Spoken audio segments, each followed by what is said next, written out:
voices linger in the twilight so deep. In a world filled with sorrow, their dreams softly weep. Oh, the echoes of laughter now fade into night, as the stars bear witness to their fading light. A bond forged in chaos, now torn apart. In the depths of the darkness she carries his heart. Lush the painter with colors so bright yearned for a canvas but chose the fight. With each stroke of anguish he painted his soul, yet the war took his spirit, leaving her whole. Oh, the echoes of laughter now fade into night, as the stars bear witness to their fading light. A bond forged in chaos, now torn apart. In the depths of the darkness she carries his heart. In the park where they wandered under crimson skies, the sound of the gunfire, the heartbreaking cries. Kirika's heart shattered as she cradled him near. With each whispered promise she swallowed her fear. Is that a gun, he asked with acceptance so clear. In that fateful moment she shed every tear. As he slipped away like the dusk mounts to dawn, she stood by the water, forever withdrawn. Oh, the echoes of laughter now fade into night, as the stars bear witness to their fading light. A bond forged in chaos, now torn apart. In the depths of the darkness she carries his heart. In the park where they wandered under crimson skies, the sound of the gunfire, the heartbreaking cries. Kirika's heart shattered as she cradled him near. With each whispered promise she swallowed her fear.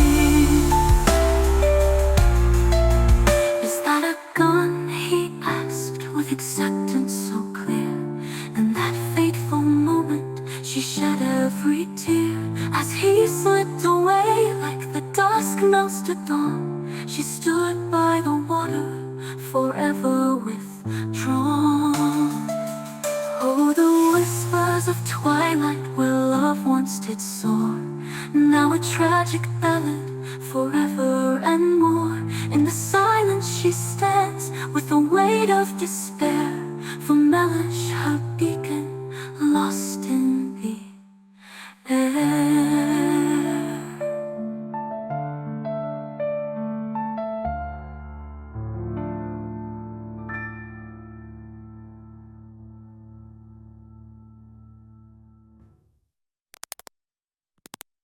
In the realm of anime, few episodes resonate with the haunting poignancy of the Season of Hell. This installment of Noir emerges not merely as a narrative but as a tapestry woven from the threads of love, loss, and the inescapable shadows of one's past. It is a heartbreaking meditation on the lives of two assassins, Kirika and Mireille, whose existence is tethered to a world of violence, where happiness feels like a fleeting mirage, forever out of reach. The episode unfolds against the backdrop of Paris, a city renowned for its allure, yet here it serves as a stark reminder of the beauty that eludes our protagonists. The opening scene introduces us to Mellish, whose art captures the cityscape with a realism reminiscent of the great masters. As he paints, the hues of lavender and cyan blend into a masterpiece that reflects not just the physical world, but the emotional landscape of his soul. It is in this moment that we see the first glimmers of connection, as Kirika silently observes him, a symbol of unspoken desires and the yearning for beauty in a world drenched in darkness. The delicate interplay of music enhances the emotional depth of the narrative, a haunting melody that echoes the fragility of human connection. The director's choice to incorporate sound as a narrative device elevates the storytelling, hinting at the potential for romance that remains tantalizingly unexplored.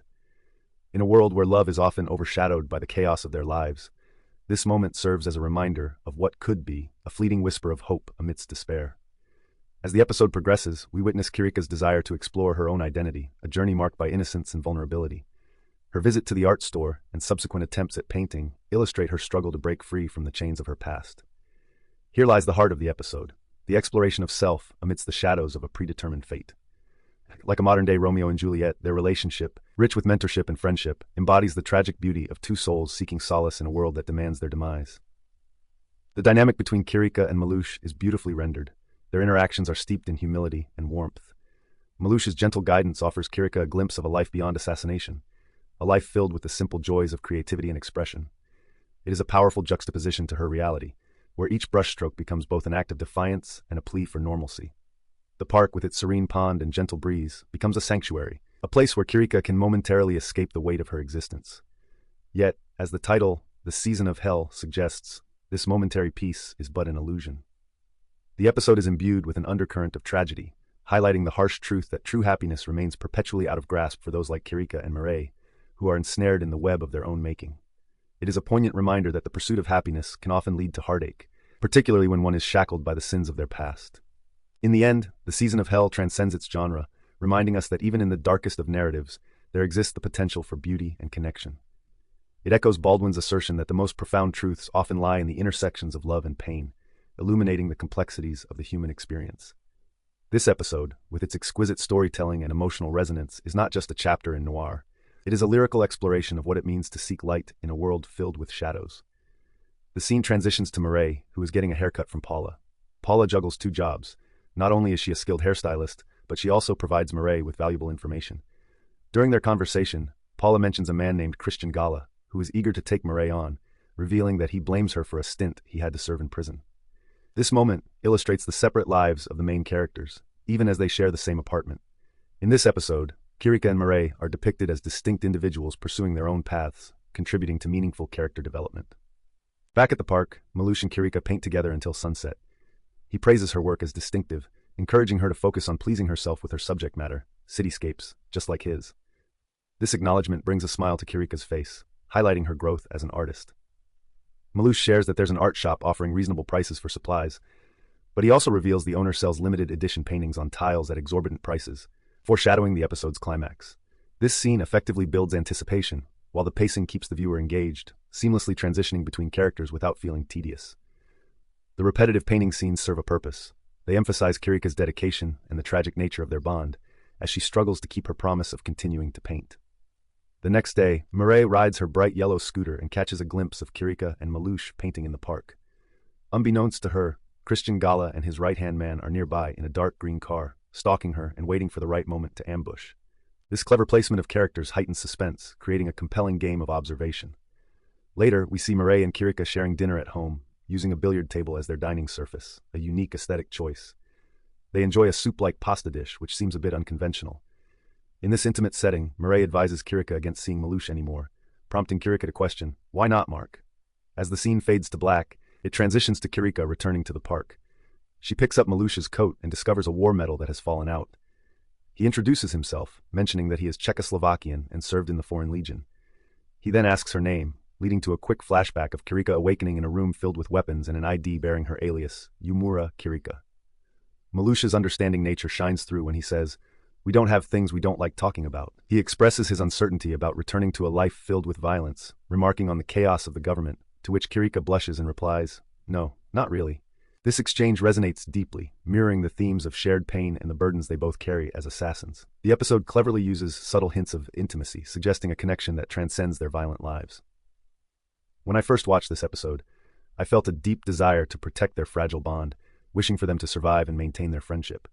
It's heartwarming to witness Kirika experience happiness, even if it's overshadowed by the tragic fate awaiting her beautiful, fragile heart. The scene shifts to a dimly lit restaurant, its decor drenched in deep reds, reminiscent of dried blood, an ominous foreshadowing of the dark events about to unfold. Mireille and Kirika sit at a small table, the flickering candlelight casting shadows that dance around them. "I could have sworn I told you not to see him," Mireille says, an edge of concern in her voice. "Why not?" Kirika replies, her brow furrowing in defiance. Suddenly, both women sense a shift in the atmosphere, a prickling awareness that they are being watched. They exchange glances, the tension rising as a feeling of dread envelops them. Without warning, the tranquility of the moment is shattered by the sound of gunfire erupting in a nearby Parisian park. The haunting and energetic strains of Yuki Kajira's Salva Nos fill the air, harmonizing with the eerie whistle of the wind, setting a chilling backdrop for the chaos. As they rush outside, the scene transforms into a deadly ballet. Mireille and Kirika move with precision, their instincts as assassins kicking in. They have no qualms about taking down Christian's men, their movements fluid and deadly. In one striking moment, Kirika glides through a cluster of dark trees, her silhouette resembling an angel of death as she approaches her target. The darkness wraps around her, making her appear ethereal and unstoppable. Meanwhile, by a grand water fountain glistening with brass hues, two of Christian's assassins wait, oblivious to their fate. The water reflects a golden light, tainted with hues of purple as night falls. From her concealed position behind the waterfall, Kirika takes aim. The crescendo of the music swells as she fires two bullets, both shots landing with deadly accuracy. The haunting violin rises to a fever pitch, evoking the swift and merciless descent of a guillotine, echoing the beautiful yet tragic nature of their violent existence. As the chaos unfolds, Mireille and Kirika corner Christian, their presence commanding and fierce. "You bitch!" he hurls at Mireille, fury etched across his face. But just as they think they have him trapped, one of his men barrels in, almost hitting the two assassins with a car, providing Christian a narrow escape. "Damn them!" Christian seethes, his frustration boiling over. "I will kill both of them, no matter what." The threat hangs in the air, a chilling promise that shifts his focus from Mireille alone to both women, igniting a new level of danger. The scene fades to black, leaving an unsettling silence in its wake, the tension palpable as the stakes have now escalated. The scene fades from black, and Kirika finds herself in the park, a place that once promised serenity, but now teeters on the edge of foreboding. She greets Malouche with a voice as sweet and innocent as a child's laughter, a stark contrast to the shadows that loom over their lives. "I guess I will re-enlist," he confesses, his tone heavy with resignation. "Shooting people, gaining medals. I tried everything else, and that's all I am good at. I guess I should have known." His words hang in the air, a mournful acknowledgement of lost potential. Beneath his rugged exterior lies a painter's soul, yearning for expression yet shackled by the weight of self-doubt.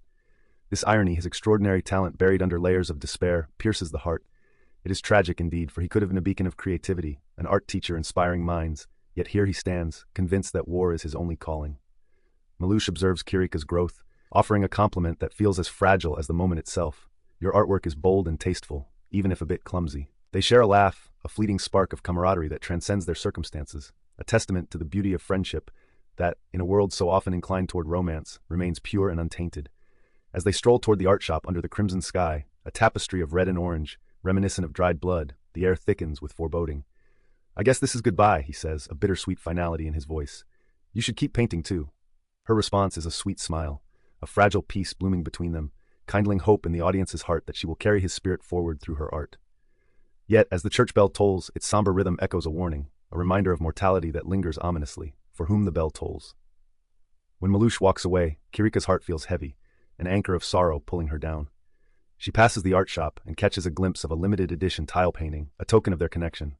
Without hesitation she purchases it, urgency propelling her forward. "Mr. Malouche," she calls, her voice bright with hope. It's a beautiful shot. The camera captures her joy as she races toward him, yet in the background, Christian's car lurks like a predator, an unsettling reveal that sends chills down the spine. As she approaches him, the music swells into a sentimental piano melody, wrapping the moment in tenderness. But the tranquility is shattered. Christian's car stalks her, and Malouche, sensing danger, becomes aware of the threat. Kirika turns, shock flooding her senses as she leaps aside just in time. The sound of gunfire erupts, the Uzi's bullets tearing through her sketchbook and a nearby lamppost, shattering the fragile piece. In an instant, Kirika is transformed, a killer in a trance, her instincts igniting. She aims her gun at the car, her movements a dance of survival, somersaulting out of the path of destruction. But amid the chaos, a heart-wrenching realization dawns. Malouche has been shot. The camera captures her face, a powerful tableau of shock and despair, the agony of a soul who has lost someone precious. Tears do not fall. Instead, a profound sadness settles within her, a silent scream that reverberates through the audience. She cradles his head, embodying the tenderness of a concerned mother, an image of love amidst the violence. As Yuki Kajura's Canta per Me begins to play, it envelops the scene, infusing it with a haunting beauty. In his final moments, Malouche utters words that pierce her heart. "Is that a gun?" His question exposes her truth, the duality of her existence laid bare. Confession and acceptance intertwine in that moment. He sees her for who she is, an assassin cloaked in the guise of an artist. "It's okay, please stop," he whispers, his acceptance of her identity echoing the tragedy of their friendship, a bond forged in a world rife with violence. As he slips away, the camera pans out, capturing Kirika cradling his lifeless body. The weight of her loss is palpable, a visceral ache that resonates through the silence. The scene shifts, revealing Kirika standing by the park's water, where she gently places her bullet-riddled sketchbook and the gift meant for Malouche into the water. This act, a burial at sea, signifies more than just the loss of a friend. It marks the acceptance of her tragic fate. As the items sink beneath the surface, they are swallowed by the dark waters, much like her dreams and the life she yearned to lead. The water reflects the deep purple hues of twilight, an eerie beauty that echoes the sorrow in her heart, transforming the moment into a poignant farewell. City lights twinkle in the water, their yellow and red hues blurring into a kaleidoscope of colors, creating a surreal landscape that mirrors her emotional turmoil. This scene, laden with visual symbolism, captures the essence of Kirika's despair, a girl caught in a cycle of violence, destined to lose those she dares to care for. She stands at the water's edge, her heart heavy with the weight of her choices. The reflections ripple, distorting the vibrant colors into a melancholic tapestry, embodying her fractured spirit. The sun dips below the horizon, casting a final glow that seems to whisper of lost possibilities and unfulfilled dreams, an elegy for a life that could have been. In this moment, Kirika embodies the tragic hero, torn between the violence of her existence and the artistry that lies within. The audience feels the weight of her loss, a reminder that in a world where relationships are fraught with peril, the price of connection can be heartbreakingly high. As she gazes into the depths of the water, it becomes clear. Her path is forever altered, and a shadow looms over her future, one that she must navigate alone. The scene closes, leaving viewers with a profound sense of melancholy, an understanding that friendship, though beautiful, can be as perilous as love, in a world where survival often comes at a terrible cost. Kirika's journey continues, marked by the haunting echoes of her choices and the memories of those she has lost, a poignant reminder that art and life are intertwined, each stroke of the brush a testament to the fragility of existence. In the dim light of the narrative, where shadows speak louder than words, we find Kirika, a soul adrift in a sea of sorrow, casting her memories upon the water. The moment is heavy with significance, as Mirel's voice drifts in the background, an unsettling revelation that Paulette, that purveyor of secrets, has a price. "Put it on my tab," she says, and in that transaction the weight of betrayal looms large, a dark cloud over the hearts of those who seek retribution. Mirel, resolute and fierce, knows where Christian hides, and with that knowledge, the stage is set for a reckoning. The assassins, silent harbingers of vengeance, storm into the lair of the heartless, ready to exact a price for the blood that stains their hands. As Canta Perme weaves through the air, a haunting melody of love lost, Mirel's gunfire shatters the stillness, yet Christian escapes, a coward in the face of consequence, leaving his right-hand man Monami to meet a cruel fate at Mirel's cold, unyielding hand. In the chaos, Kirika stands at the base of the stairwell, her gun poised, her heart a tempest. The look in her eyes is one of betrayal and disbelief, a silent scream for the love that was forsaken. And there stands Christian, grinning like a specter of malice, an embodiment of the choices that carve the path of tragedy. In that moment, time suspends, and as she pulls the trigger, the sound echoes, a final note in a symphony of despair. He plummets, and in that descent, the world shifts, a reminder of the fragility of life and the weight of choices made. The camera lingers on Kirika's face, a portrait of sadness, as the reality of her actions washes over her. It is a profound moment, one where the external world fades, leaving only the raw, unfiltered anguish of a heart that knows no peace. The scene transitions, as if time itself were mourning, and we find Kirika gazing out the window of Mirel's apartment, the weight of her sorrow palpable, a ghost of what could have been. Mirel, in her grief, echoes Kirika's pain, her sobs a testament to the lessons learned through heartbreak. "This is why," she whispers, the words barely escaping her lips, an admission of a shared burden, a recognition that life does not spare the innocent nor the guilty. As the episode closes, we return to Kirika, her gaze fixed upon the outside world, the sound of water trickling from the park echoing in her ears, a haunting reminder of a simpler time spent with Malouche, where dreams danced in the light of hope. Yet here she stands, a reluctant assassin, trapped in a cycle of violence and loss, the inevitability of tragedy woven into the fabric of her existence. This tale, unapologetically bleak, serves as a profound exploration of fate and despair. It teaches us that some souls are bound to darkness, their paths forever entwined with sorrow, unable to escape the grasp of their destinies. Kirika's relinquishment of painting, once a symbol of her dreams, signifies a surrender to the abyss, a refusal to let joy pierce the veil of her tragic reality. And while the series may be criticized for its relentless sadness, it is in this abyss that we find the richness of character exploration. It is a poignant reminder that even within the darkest narratives, there exists a beauty in the struggle, a truth in the pain, and a lesson in the acceptance of one's fate. This episode, in all its heart-wrenching glory, stands as a testament to the power of storytelling, where the shadows reveal the deepest truths of the human experience, echoing Baldwin's belief that we must confront our despair to truly comprehend the breadth of our existence.